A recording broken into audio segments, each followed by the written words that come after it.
மிகுவேல் இஸ்ரவேல் என் நம்பிக்கையானவரே, நம்பிடும் யாவருக்கும் நீர் அரணாய் நிற்பவரே.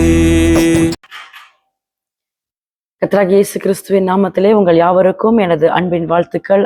பிரியமான தேவஜனமே, நீங்கள் யாவரும் இந்த வாரம் முழுவதும் கர்த்தருக்குள் சந்தோஷமாய் இருப்பீர்கள் என்று நான் முழு நிச்சயமாய் விசுவாசிக்கிறேன். இது உங்கள் நம்பிக்கையின் நேரம், பாகம் 10.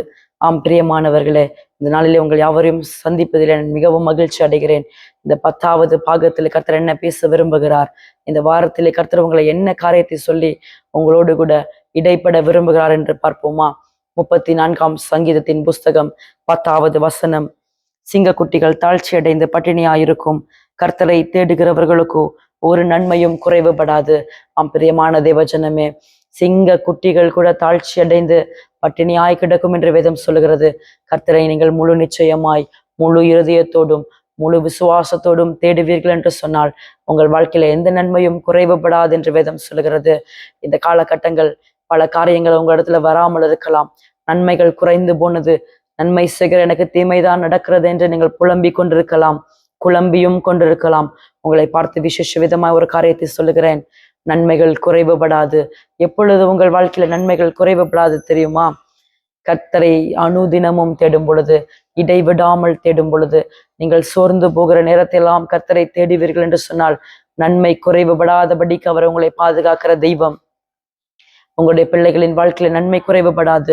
உங்களுடைய பெற்றோர்களின் வாழ்க்கையில, உங்க குடும்பத்தில, உங்களோட தகப்பனுடைய வாழ்க்கையில, தாயாருடைய வாழ்க்கையில, கணவன் மனைவியுடைய வாழ்க்கையில கூட எந்த நன்மையும் குறைவில்லாமல் அவங்களை ஆசீர்வதிக்க அவர் வல்லவராயிருக்கிறார். பிரியமானவர்களே, பிரியமான தேவஜனமே, இந்த நாளிலும் கூட இதை பார்த்து கொண்டிருக்கிற நீங்கள் என்னோடு கூட ஒரு ஜெபம் செய்வீர்கள் என்று சொன்னால், இதெல்லாம் உங்கள் வாழ்க்கையில குறைவுபட்டிருக்கிறதோ, இந்த நாளிலிருந்து கர்த்தரை அனுதினமும் பயபக்தியோடு கூட தேடுவீர்கள் என்று சொன்னால், நேரமும் காலமும் பாராதபடிக்கு காலை தோறும் மாலை தோறும் இரவு தோறும் கர்த்தருடைய சமூகத்திலே செலவிடுவீர்கள் என்று சொன்னால் கர்த்தர் நிச்சயமாய் உங்களை ஆசீர்வதிப்பார். நம் யாவரும் அப்படி கண்களை மூடி ஜெபம் செய்யலாம். அன்பின் பரலோக பிதாவே, அருமையான வேலைக்காக நன்றி செலுத்துகிறேன். என்னோடு கூட இந்த வீடியோ கிளிப்பில் இணைந்திருக்கிற ஒவ்வொரு பிள்ளைகளுக்காக ஜெபிக்கிறேன். சிங்க குட்டிகள் தாழ்ச்சி அடைந்த பட்டினியாயிருக்கும், கர்த்தரை முழு நம்பிக்கையோடு தேடுகிறவர்களுக்கோ எந்த நன்மையும் குறைவுபடாது என்று வேதம் சொல்கிறபடி, நன்மைகள் குறைவுபடாதபடிக்கு இந்த ஜனத்தை நான் ஆசீர்வதிக்கிறேன். கர்த்தாவே, தீர்க்கமாய் கர்த்தர் உரைத்த இந்த வார்த்தைக்காய் நன்றி. சிங்க குட்டிகளை கர்த்தர் கைவிட்டாலும் ஆண்டவரே, தேவ பிள்ளைகளை, உம்மை தேடுகிற பிள்ளைகளை கைவிடுகிற தேவன் அல்ல.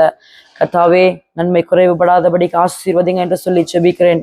இயேசுங்கிற வல்லமுள்ள நாமத்துல வேண்டி ஜெபிக்கிறேன். ஜீவனுள்ள நல்ல தகப்பனே, ஆமென், ஆமென். பிரியமானவர்களே, மீண்டும் அடுத்த நம்பிக்கையின் நேரத்திலே உங்களை சந்திக்கும் வரையில் உங்களை விடைபெறுகிறேன். மீண்டும் உங்களை சந்திக்கிறேன். கர்த்தர் அதுவரையிலும் உங்களை நடத்துவார், உங்கள் குடும்பங்களை நன்மையினால் திருப்தியாக்குவார். கர்த்தர் தாமே உங்களை யாவரும் ஆசீர்வதிப்பாராக. ஆமென். செயல்களில் வல்லவரே, சொல்வதிலும் செய்வதிலும் முரண்பாடற்றவரே.